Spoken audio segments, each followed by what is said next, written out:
Hi, good afternoon, everybody. Tony Margaretoli here, Chairman at ICPA, and welcome to another one of my In Practice blogs.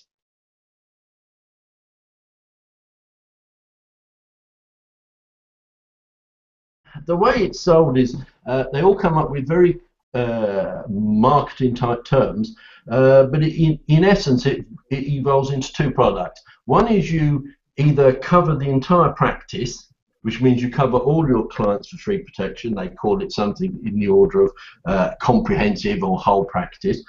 Or if maybe you don't want to cover the entire practice, some of your clients might want cover and others might not. They can call it something like voluntary, or the client decides. Those are the two sort of principal ways that they're sold. The way that it's sold is quite interesting because it tends to be still very much a bit like selling double glazing. You have to ask for a quote and someone comes around and asks for information about your practice, how many clients you have, etc., etc. Then they get a quote and then you go, how much? And then the quote will probably change. So that's the way it ends. You can either do the whole of the practice or you can do part of the practice, but occasionally also, just as a further point, is a lot of expenses insurances often have buried in with them legal expenses insurances you might have with your home policy or whatever, have legal expenses cover which can individually cover you for a tax investigation. So it's something that's not a policy that practices should look for, but people can do it that way if they're looking at it individually. Sometimes it is buried in with your home policy, etc.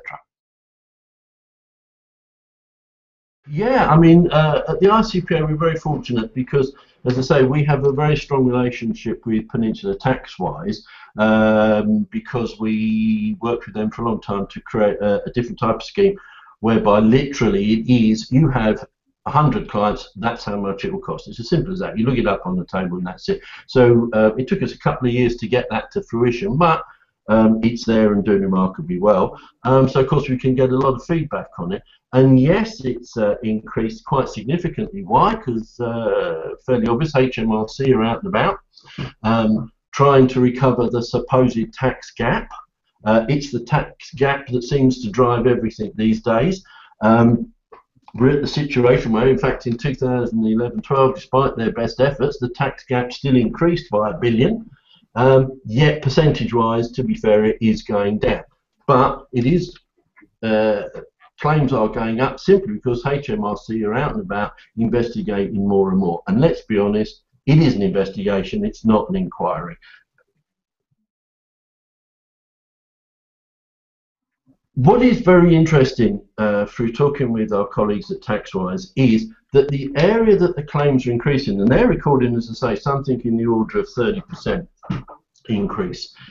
It's the area that it's interesting is that we're all sitting there thinking, oh, they're going after the big multinationals, they're going to go after Costa Coffees and Lord knows whom else and try and get the money.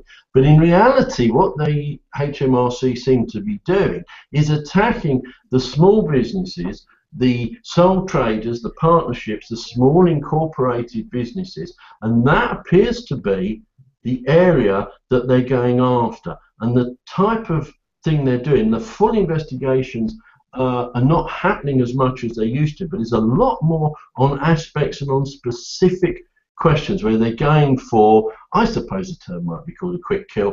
They're going for a quick hit, get some money, get off, get on to the next case. Whether this is the right way or not, I don't know. But of course, it's all driven by HMRC, and of course, we've had to suffer.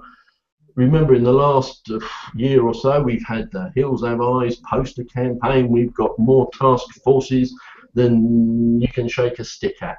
So HMRC are actively out and about, and in fact, they got ring-fence monies in previous budgets. They're out and about. They're targeting the tax gap. But it's very strange, the tax gap, because of course actually the tax gap is calculated by the Treasury last time I looked. I never do the revenue, and apparently the revenue are told that's the tax gap. But is it right? Who the heck knows? Lots of people don't have it, and of course all that will happen is individual practices will make their own decisions. If they get an inquiry from HMRC into one of their clients, they can either fight the case for their clients without additional cost, or of course, the classic method, of course, is that obviously we're doing additional work. That work's got to be paid for, and in many respects that type of work is specialist work, so you're looking to claim a premium on your normal fees to fight the investigation. So you know, I know, we all know, HMRC, compared to every accountant in the land, have got an unlimited budget. So if you want to be anything like on an equal footing with HMRC, who are determined to get money from your client, you're going to need something to back you up. Now, you're either going to have your own desire and fight this case for nothing and put hours and hours and hours in at work and fight the case for nothing, or if you've got the fee protection in place, you can actually fight for your client to the best of your ability, knowing that your fees are covered.